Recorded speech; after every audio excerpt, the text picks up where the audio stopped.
WWE presented us with Extreme Rules 2022 live from the birthplace of Extreme, Philadelphia, Pennsylvania.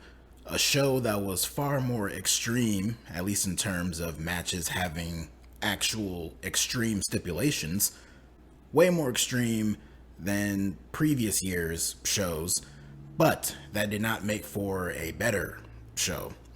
While good, it was not great, definitely not perfect. Opened strong, had a few other good matches in there, but at the same time, had a couple of not so great matches.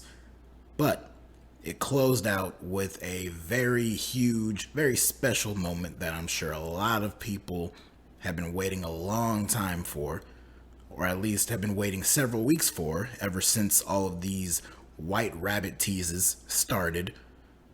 But we are still here, DerekJ Speaks, to bring you a full review of this entire show from start to finish. And we start off with a very fun match to open the show, that being the good old-fashioned Donnybrook match with the Brawling Brutes, Sheamus, Ridge Holland, and Butch taking on Imperium, Ludwig Kaiser, Giovanni Vinci, and of course the Intercontinental Champion, Gunther. This coming 24 hours after Gunther and Sheamus put on yet another banger for the Intercontinental Championship on Smackdown, in which Gunther retained his title yet again, but this time due to shenanigans and cheating, which I'm sure will set the pathway for Sheamus to eventually get his way back to a championship match against Gunther and being the one to beat Gunther. But until then, we had a big six-man brawl on this show to open up Extreme Rules, and this was a lot of fun.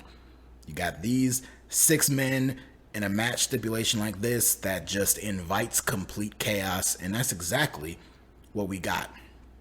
We had Imperium taking control of the early part of the match and basically doing a divide and conquer type strategy with the Brawling Brutes. They took out Sheamus, they took down Ridge Holland, until all that was left was Butch, and they beat him down for a while. But eventually, Sheamus was the first one to make the comeback. He got back into the situation here. He started to go crazy. We had a face-off with Sheamus and Gunther, which of course got a huge ovation from the crowd because they love seeing these two go at it, as do I. Sheamus started hitting the 10 beats on Gunther's chest, and then out of nowhere, Holland and Butch came back into the equation, and the three of them just started mauling Gunther. So they were beating him down for a bit. We had Gunther get locked in the cloverleaf submission by Sheamus, but it was Ludwig who came in with a shillelagh to the back of Sheamus, just broke right across his back to break the submission hold. A little bit on the outside, we had the other guys, Ludwig, Giovanni, Ridge Holland, and Butch. They were all fighting on the outside. Holland was fighting the two heels, and then Butch managed to find his way on top of two stacked up barrels, and he hit a moonsault onto all the guys on the ground below him. Back in the ring, we see Sheamus and Gunther go at it again. This all leads to a finish where Holland and Butch both use shillelaghs. They both get their own shillelaghs. This is after Butch and Holland held up Gunther for Sheamus to clobber him with a shillelagh. So we get that. And then Butch and Holland both get their own shillelaghs, and they start beating down Giovanni Vinci and Ludwig Kaiser respectively. Then on the outside, we see Sheamus lift up Gunther and deliver the Celtic Cross directly through the announce table. So first match in, the announce table is already broken. And so down goes Gunther, back in the ring. The baby faces hold up Giovanni Vinci in position for Sheamus to hit him with the bro kick, and the Brawling Brutes pick up the win. I don't know if this is going to finish off the feud for now. Obviously, this feud cannot end completely, but maybe they can step away from it for a little bit, because the idea of Sheamus being the one to beat Gunther and win that Intercontinental Championship is a great idea, but it would be better off saved for a bigger event like a WrestleMania. WrestleMania seems like a long way off, but it's not really that long. You can hold the two of them off for now and then eventually work your way back to that match, but we'll see. Maybe they want to do it earlier. I don't know, but I could see these guys go at it every single week. This was fun. All the matches we've seen with Walter and Sheamus up to this point, Walter, Gunther, whatever. All the matches we've seen between the two of them up to this point have been great, and all the brawling between these guys have been a lot of fun, and this was no exception here. So, great stuff, and a great way to open the show. We cut to backstage, and we get a segment with The Miz. The Miz is getting interviewed, I believe, by Megan Morant, and he is planning on meeting with Triple H to discuss this whole Dexter Lumis situation. And then out of nowhere, Miz notices someone off in the distance, and that someone turns out to be Gritty, the Philadelphia Flyers mascot, who got a huge pop from the crowd. He offered Miz a t-shirt, and Miz smacked it out of his hand and threw it on the ground and stomped on it. This was not the last we would see of The Miz or Gritty on this show. In fact, they had 2 more segments, and we will cover them as they pop up. But the next matchup was the Smackdown Women's Championship match. Liv Morgan defending her championship against Ronda Rousey. Rousey won a fatal 5-way match several weeks ago to become the number 1 contender, and Liv was the one who challenged Ronda to this match, making it an Extreme Rules match. So the whole buildup of this match was Liv showing that she has an edge and showing that she has the ability to get extreme with someone like Ronda Rousey, but at the same time, Ronda is basically a walking weapon. So Liv, is she being brave or is she being dumb? That was the whole story heading into this match. And that was basically how the match itself played out. This was pretty one-sided for a majority of the match. The crowd did not really like Ronda Rousey all that much. A mixed reaction is probably the nicest I can say about the reaction that she got. She didn't get like drowned, and actually she kind of did, especially after the match. But when she came out and they were doing the ring intros, she didn't get like visceral hatred reactions, but she was getting more boos than cheers. So this was definitely a pro Liv crowd, because every time Liv got some flurry and got in some bit of offense on Ronda Rousey, she got cheered. And anytime Ronda did anything, she got booed. And as you can imagine, there was a lot of booing for this match because Ronda took majority of the match. Every time Liv would try to go after her bat, she had her own baseball bat that she had specially designed for herself. Every time she tried to get it, anytime she tried to get a chair, she even used a fire extinguisher at some point. But every single time, Ronda managed to cut her off. And she stopped her from getting a table, all this kind of stuff. Ronda was dominating this entire match, basically the entire way.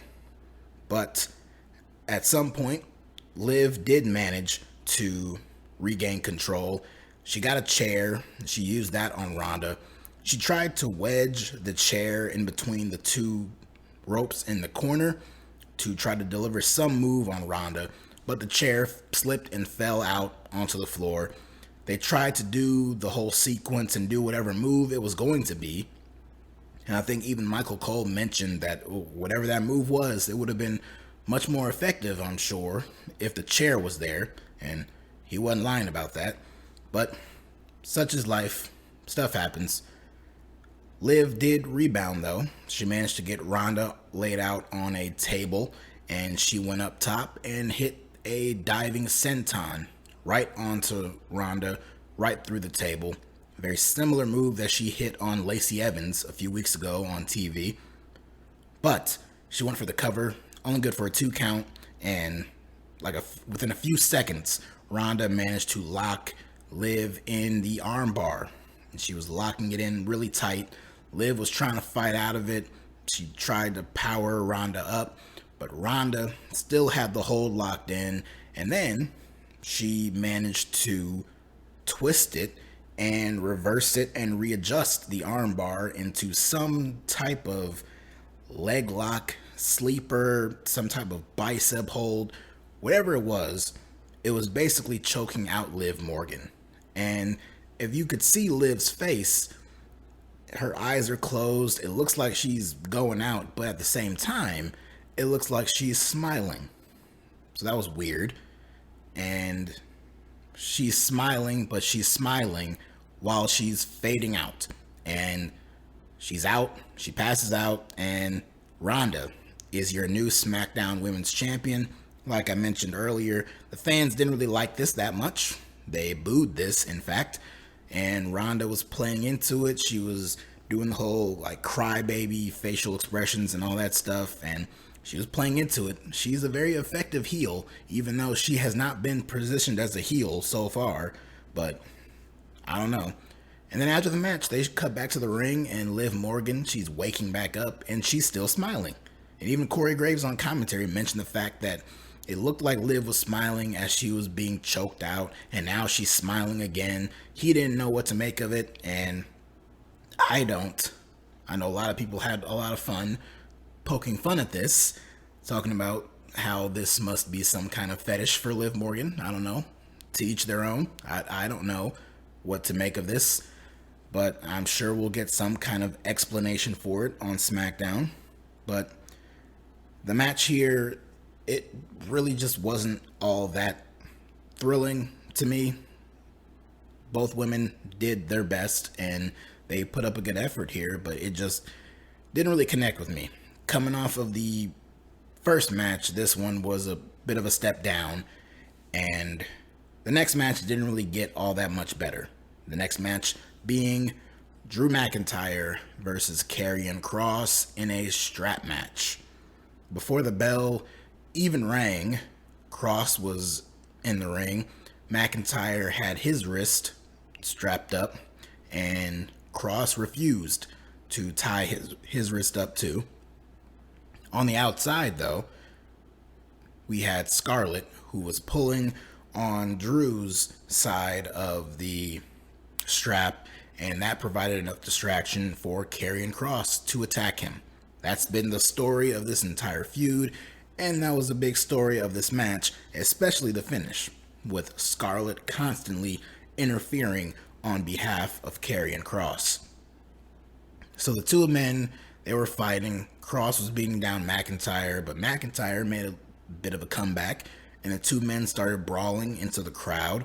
Meanwhile, the bell still hasn't rung because Kross's hand, his wrist, is not tied up to the strap yet. So the bell hasn't rung. The match hasn't officially started yet, but the two men are brawling anyway.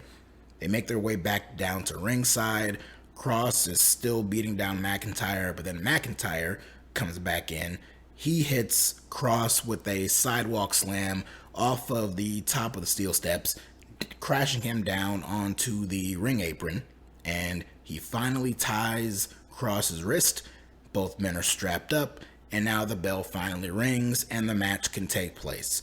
And the match itself wasn't all that exciting. The crowd was a little down for it in the early part as Kross was working over Drew's injured shoulder. This is a shoulder that he has previously injured in some of his attacks on McIntyre over the last few weeks. So the crowd wasn't really all that into it. I really wasn't either. But then Kross started to use the strap, the leather strap, started to beat down McIntyre with it, just repeated shots, one after another, with the strap.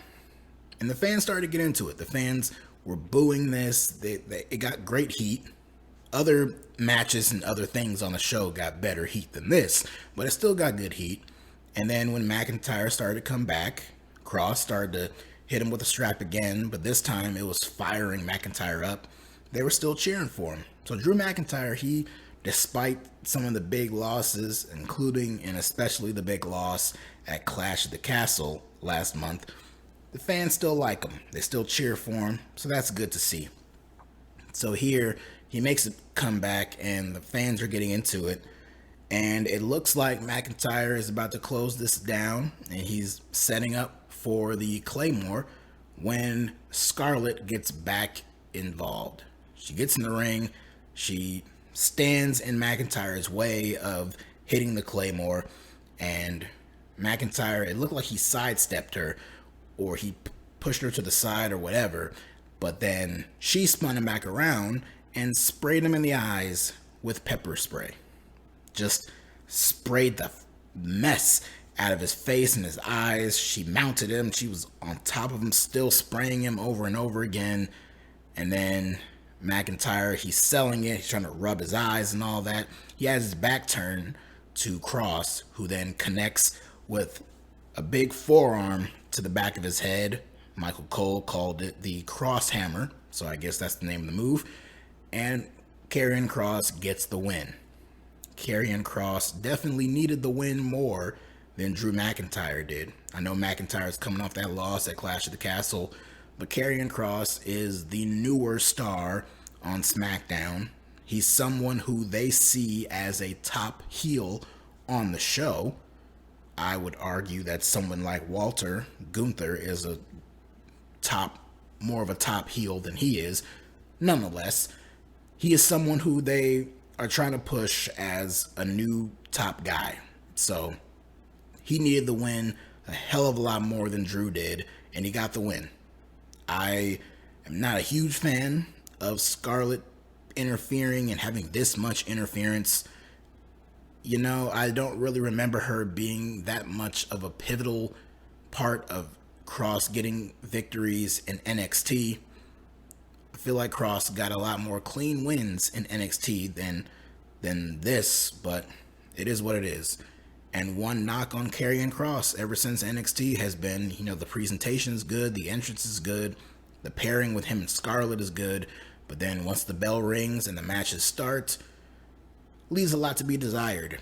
And I'm going to be honest, this match, it was fine, but there wasn't a whole lot exciting about it. There is rarely anything exciting about strap matches anyway. You got both men tied up to this long-ass strap, and they're doing moves. Sometimes they get stuck in it. Sometimes they got to readjust and work around it. So there is that, but at the same time, earlier this year on an AEW pay-per-view, we had CM Punk and MJF in a dog collar match. And that's not really that much different. And that match was very entertaining.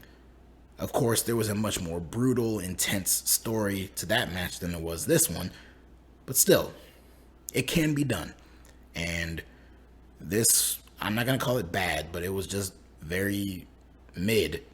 Mid is the perfect word for it. This match and the Extreme Rules match with Liv and Ronda, both of them were very mid. So thank you for that phrase, MJF, because it perfectly describes these two matches.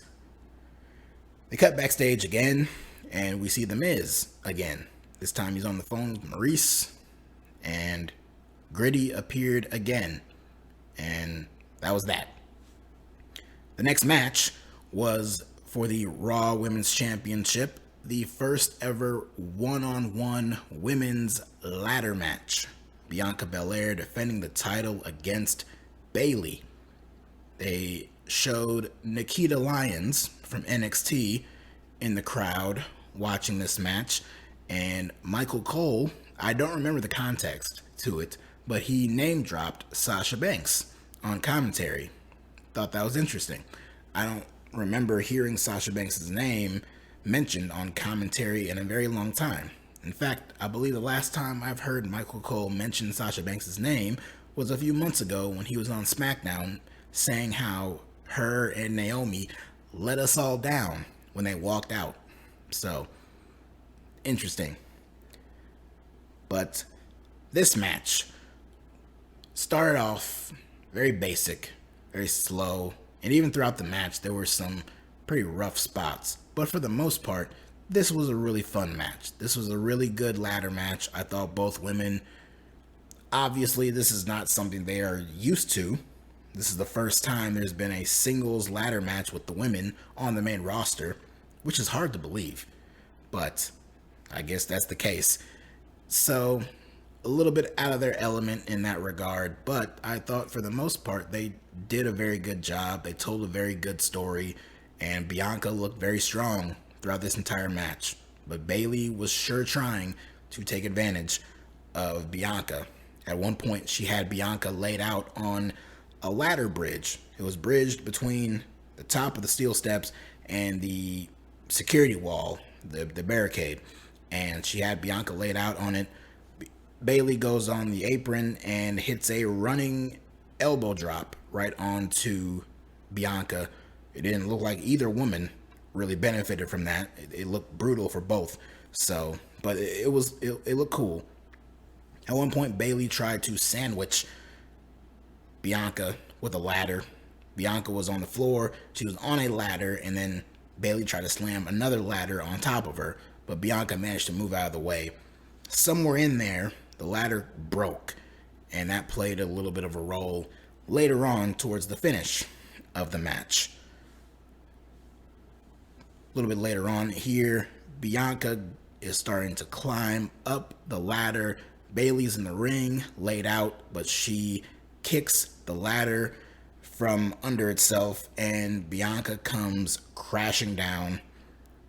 A little bit later on, Bianca hits the KOD on Bayley, and then when Bianca goes up, she starts climbing the ladder. She even has her fingertips on that title belt, but outruns Io Sky and Dakota Kai. They interfere. They start to beat down Bianca, and they were talking about how, Asuka and Alexa, they got taken out on Raw. Bianca's all by herself. Didn't really need any help here because Bianca managed to fight off both women by herself. In fact, she had both women in position to hit a double KOD. Now, that's what they called it, but it really didn't feel like it. Both women were kind of in the apron. Bianca had Dakota on her shoulders in position for a KOD. She was trying to get Io too, but Io really wasn't in the right position for it. Eventually, she was in good enough position where we got the split second of Bianca holding both women on her shoulder, but then they both just kind of tumbled down, and they called it the KOD. So, there you go. But Bianca didn't need any help. She managed to thwart off all of Damage Control by herself here. Bayley gets back in the ring, though, and she trapped Bianca under a ladder. She starts to climb it, but then Bianca wiggles her way out and tips the ladder over, and then down goes Bayley as well. Both women then climb up the ladder at the same time, both on each side. Bayley starts to pull on Bianca's braid. She yanks Bianca down to the ground, but Bianca is still on her feet, and she climbs up the side of the ladder that Bayley is on, and she whips Bayley with her braid. And she starts whipping her with the braid, whips her until she comes all the way down to the ring. Bayley is in the corner, and she's holding that broken half piece of the ladder. At some point a little earlier on, that piece of the ladder made its way into the ring. And so now it's in the corner, it's propped up in the corner. Bayley is holding on to it. But Bianca lifts up Bayley in position for the KOD. So with her up and Bayley still holding on to this ladder, Bianca hits the KOD and Bayley slams face first into this piece of the ladder. It looked pretty brutal. She immediately grabbed her mouth. You have to worry about a potential broken jaw or something like that. But it looked smooth, it looked clean, it looked brutal, and it looked awesome. And Bianca scurried her way up the ladder and pulled down her championship, and she is still your Raw Women's Champion.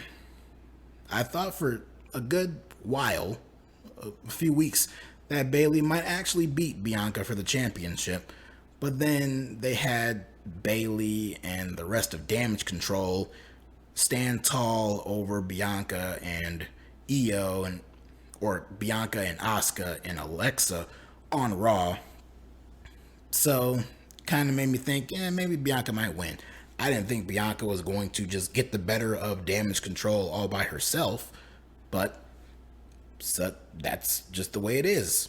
Damage Control, I like Bayley, I like Io, and I like Dakota, and I'm glad that Bayley was able to get her faction. This is something that was her idea.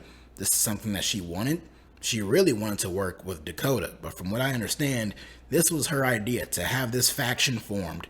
Vince McMahon said no, but Vince is not here anymore. So Triple H took over, and he granted the request, and he let this faction be. And so far, it just has not been clicking for me. Their matches have been fine, but their presentation has not been. It's just not really working. And Bayley losing here, it's not going to hurt her, but at the same time, it doesn't really help, at least as far as my enjoyment and investment in the group itself, but it is what it is. The commentators were talking, and this was after the match. They cut to commercial, whatever. They come back. The commentators, they're talking about Barclays Center. They're talking about the city and all that stuff. So they're showing random images of the city, of the building and all that. And then there was a quick clip snuck in there of fan cam footage from outside in the parking lot of some people taking photos with some person dressed up in a white rabbit costume. So you knew it was coming. It was just a matter of when is it coming, but you knew it was on its way. But not before this next match. This being the I Quit match with Edge and Finn Bálor. My favorite match of the night. Finn Bálor made his entrance wearing very Yeezy-inspired mask. That's the only way I can describe it. If you didn't see it, you gotta look it up. And if you don't know what I'm talking about as far as comparison with Yeezy, then look that up too. It's a sight to behold. The match itself, I love this match, mainly for the last couple of minutes of it. Great storytelling, great heat on Finn Bálor and the Judgment Day. I do have criticisms because with these I Quit matches, you have the referee holding a microphone, and any time any kind of move is delivered, the referee rushes over to the face of whichever wrestler got hit with a move, and they're just shoving the microphone in their face, asking them if they quit. They have to say no or whatever they say, but they're groaning, they're moaning, you hear them panting. It's just, it takes me out of it. So that aspect did not like. But the actual action and fighting between Edge and Bálor itself was very entertaining here. They fought into the crowd. Actually, before that, Edge drove Bálor into the security wall over by the timekeeper's area, and the fans broke out a holy shit chant. I guess the bar is very low as far as that chant is concerned in 2022. I digress. Both men, they fight into the crowd. Edge hit Bálor with a hockey stick. They fought over by the kickoff panel table, and Edge locked in his Glasgow kiss, had the hockey stick just in the mouth of Bálor, just pulling back on it. So they're fighting over there. They fight up the stairs near the concourse.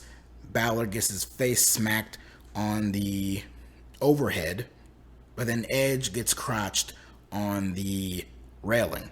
And so they fight their way back out of the crowd, over by ringside, back into the ring. Bálor gets a chair. He's abusing Edge with this chair. Keeps asking the referee he keeps telling the referee to ask Edge if he quits. And Edge keeps saying, no, I don't quit. I never quit. Screw you, Bálor. All this stuff. Bálor is just abusing him with this chair. But eventually, Edge manages to escape it. He gets back up. He gets the chair himself. He uses it on Bálor, and then he locks him in the Educator, his submission hold. This brings out Damian Priest and Dominic Mysterio. Priest gets in the ring. Edge fights him off, sends him to the outside. Bálor gets sent over the top rope. He's on the apron, being held up by Dominic Mysterio. Edge is in the ring. He bounces off the ropes and goes through the ropes, hitting a spear on Bálor, and they crash down onto Priest and Dominic. Edge gets back in the ring. He's on the other side. He's gearing up probably to hit a spear on Bálor, but he's over by the corner by the top rope, and from behind comes Rhea Ripley, who gets up on the apron, and she handcuffs Edge's wrist to the top rope. And we get this really cool shot, this camera shot of Edge having his back turned. He's facing the hard cam. His hand is handcuffed. And from behind, you see Bálor, Priest, and Dominic Mysterio. And then Edge turns around and he sees his fate. He tries to fight them off, but they beat him down. Out comes Rey Mysterio. He tries to make the save. Rey comes out. He has a chair. He hits Priest in the gut with it in the entranceway. He takes down Bálor, but Dominic, his own son, beats him down. Puts a pretty big beating on him. He beats him down all around ringside, throws him into the barricade, all that stuff. So Rey is now down. Back in the ring, Dom and Rhea are in there, but out comes Beth Phoenix. Beth Phoenix comes in the ring and she grabs the kendo stick. There was a kendo stick being used. She gets the kendo stick. She uses it on Bálor, uses it on Priest. Dom was on the apron and then he slowly backed away. And then Beth turns around and comes face to face with Rhea Ripley. And the crowd is going crazy. They're losing their minds for this spot here. Both women collide and Beth gets the better of Rhea by hitting her with a spear. Beth goes over and uncuffs Edge. So now Edge is freed. Edge is free at last here. He manages to hit a whole bunch of spears on Finn Bálor. He hits him with like 3 or 4 in a row. And then Edge tells Beth to go get a steel chair, which she does. But when she gets back to the ring, Rhea Ripley gets back in and she knocks out Beth Phoenix. And it was revealed that she had brass knucks. So out goes Beth Phoenix. Priest hits Edge with the South of Heaven, and then Finn Bálor hits Edge with multiple coup de grace. A couple of them, Priest and Dom, were holding down Edge as Finn Bálor came down with the diving foot stomp. Bálor told Edge, "This is your last chance to say I quit." And Edge told Bálor to go to hell. And you knew where this was going.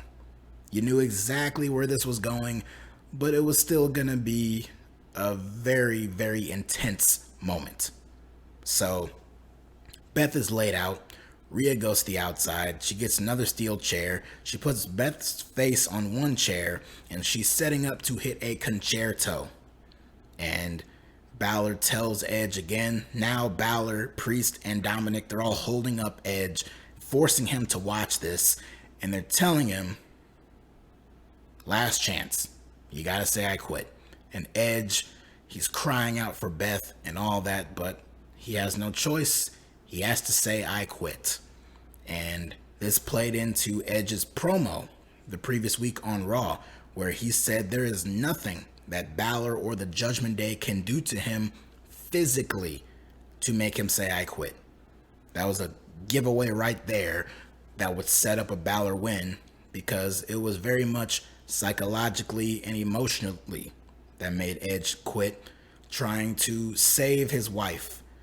But like the good heels that the Judgment Day are, specifically Rhea Ripley, even after Edge said I quit and Finn Balor won the match, Rhea Ripley still delivered the concerto anyway, and she slammed that chair right onto Beth's head. The heels leave, they are just showered in boos, just raining down on them. Edge, he looks shell-shocked. Rey Mysterio, who miraculously is okay. I don't know where the hell Rey was this whole time. Apparently he just so happened to wake back up. He gets in the ring. They're calling for the doctors. Corey Graves and Michael Cole, they're calling for the doctors too. Michael Cole, under his breath, called the Judgment Day some sick sons of bitches, which I thought was funny. So this was great. This whole match was fantastic. This is just pitch perfect storytelling here. I have not been the biggest fan of the Judgment Day, aka Rhea Ripley's group featuring the other guys, but this right here was the most sinister and evil that the Judgment Day as a group has looked since they were initially created by Edge. So in that regard, it was very good. So this was perfectly executed. I loved every minute of this. The fan reaction, the crowd booing it was awesome. It made for a very awesome moment here. So good stuff in this match.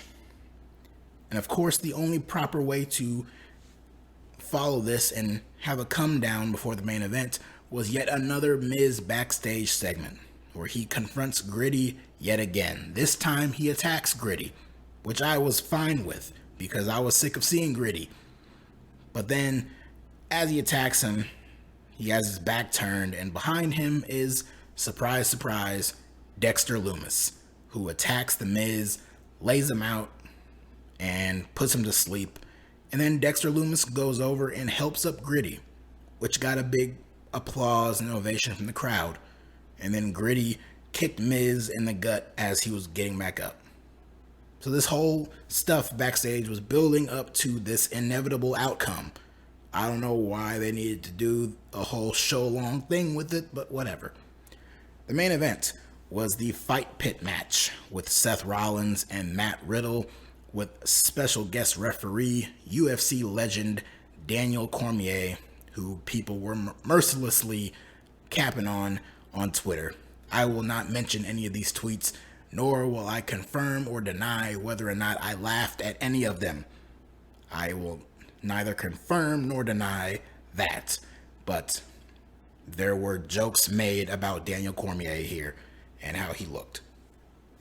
Some of them were mean, and I will just not mention it. Rollins came out in RVD cosplay, and at one point during the match, he even did the whole thumb gesture like RVD did. The match itself, I liked it, but the fans just didn't seem to care all that much. A few seconds into the match starting, they're already chanting, "We want Wyatt." So they're already ready for that.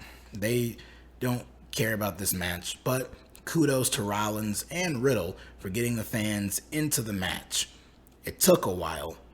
Rollins was dominating majority of the match, and the fans weren't really super into it.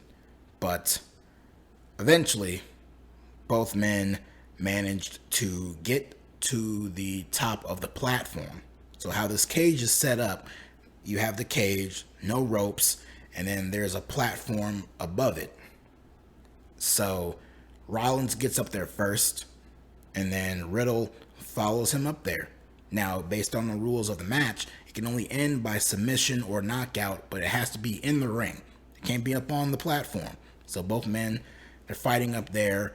Rollins hits a buckle bomb up there. He hits a pedigree. All takes Riddle down, and he keeps shouting down at Daniel Cormier, "Hey, count him. He's down, count him." But Daniel Cormier keeps telling them, "I can only count when you're both in the ring." And so it looked like Rollins was about to toss Riddle off of the platform, But then Riddle hits Rollins with an RKO. So now Rollins is hanging over the edge of the platform and he begins to slump over, but he instinctively catches himself on the cage and he just kind of slides down. So not a very dramatic fall for Rollins, very anticlimactic, but you knew that was not going to be the only bit of it. You knew Riddle was not going to just climb down after him. You knew he was going to have some big special thing, and he did. He hit a huge diving senton, the Broton as they called it, diving off of this platform, crashing right down onto Seth Rollins, right in the gut. Rollins just, it looked brutal. I don't care how safe it was. I don't care if both men are okay. It looked brutal. And this basically was the finish here. Riddle locked in a triangle choke. Rollins was trying to get out of it. He kept trying to slam Riddle into the sides of the cage, but Riddle never broke the hold. He only cinched it in even more. And then Rollins had no choice but to tap out. And Matt Riddle vanquishes Seth Rollins. After the match, they have Riddle celebrating. He has DC hold his arm up and they are showing a little copyright in the corner. But if you know anything about the black and gold era of NXT with Triple H, you know that copyright in the corner don't mean a damn thing. So they cut the lights off. And you hear Michael Cole on commentary. He's asking, are we still on the air? Are we still on air? That part was a little goofy. It did not feel real at all. But I guess they wanted the aesthetic. So the lights go out. The fans are just going crazy now because they know where this is going. And then in the arena, we hear over the speakers someone very slowly, very creepily singing, "He's got the whole world in his hands." And it keeps singing on repeat. And as it's doing it, the arena's still dark, but now they're starting to shine spotlights in random spots in the crowd. And these spotlights are being shown on different people wearing costumes that are very reminiscent of the characters from the Firefly Funhouse. So we see Huskus the Pig. We see Mercy the Buzzard. I think we saw Abby the Witch. And we see all these characters. And then the final shot was of someone in a Fiend mask. They were right in the front row. So you know where this is going. Let's just enjoy the ride as we get there. So they cut away from showing the arena and they cut to the stage where it looks like there's this doorway that's being lit up.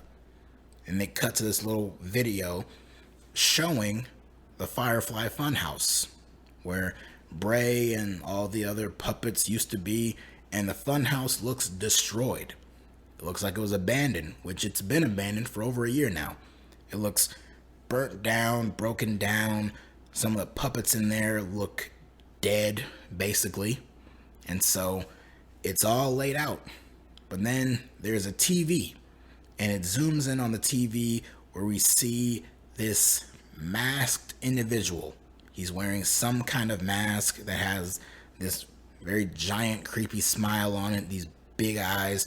Couldn't tell if it was a rabbit of some kind. I assume it was, but couldn't get a clear visual of it. But he's asking, who killed the world? And he's answering, saying, you did.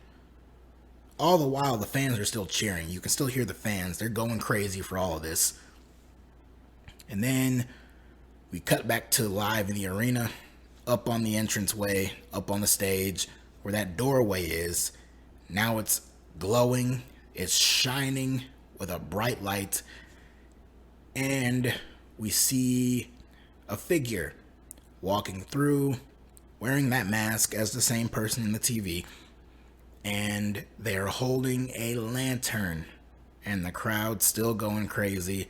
And then this person rips the mask off, and it's revealed to be Bray Wyatt. and the crowd loses their shit. They are popping for this. He says, "I'm here." He blows out the lantern. They cut to this image of some kind of logo. It looks upside down, and that was the show. So they saved the Wyatt appearance for the very end of the pay-per-view. This was the main event, not the fight pit match. This was the main event here. He didn't attack anyone. He didn't set his sights on anyone. It looked like maybe he might be attacking Riddle, but Riddle was already gone by this point. So this was just all Bray. This was just done to reintroduce Bray Wyatt. And it was a great moment. It was a very fun moment. And the fans were reacting huge to this moment. I loved it. I thought it was cool. I've had a lot of fun watching the clips in the arena as they're dark and having it dark, and they're playing the Jefferson Airplane song, White Rabbit. Dope song, very creepy, especially the acapella version. I've had fun seeing that, seeing all the QR codes pop up in random spots on TV and following all that stuff, going down the rabbit hole, so to speak. It's been fun. But now, the reveal has come. It is Bray Wyatt, the worst kept secret in the world. People were throwing other names out there. Not a single doubt in my mind, it was Bray Wyatt. And now he's here. And this is Bray Wyatt back in WWE. But this is Bray Wyatt under a different creative force. Previously, Bray Wyatt was working under Vince McMahon, and he was very restricted in his creativity. Now he's working under Triple H. Now he's in the Triple H regime of WWE. So it should be very interesting to see how this goes. If rumors are correct, all the stuff that they've been doing with Bray, with the QR codes and stuff, it's been all him. The creative team in WWE, they've been very hands-off. That this has basically been all him so far. So maybe that will play a factor in how this character is represented on TV going forward. Where is his spot? What is his spot on the show? Is he on Raw or Smackdown? Is he floating between both? Is he going to have a focus at some point? Is there going to be a target? You have to assume so.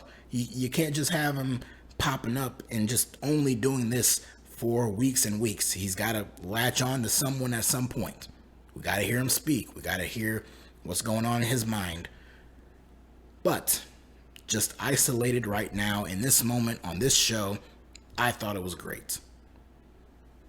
So going forward, obviously, you got to elaborate. You got to explain what the hell all that stuff was. What's with the White Rabbit, all that stuff. We got to know.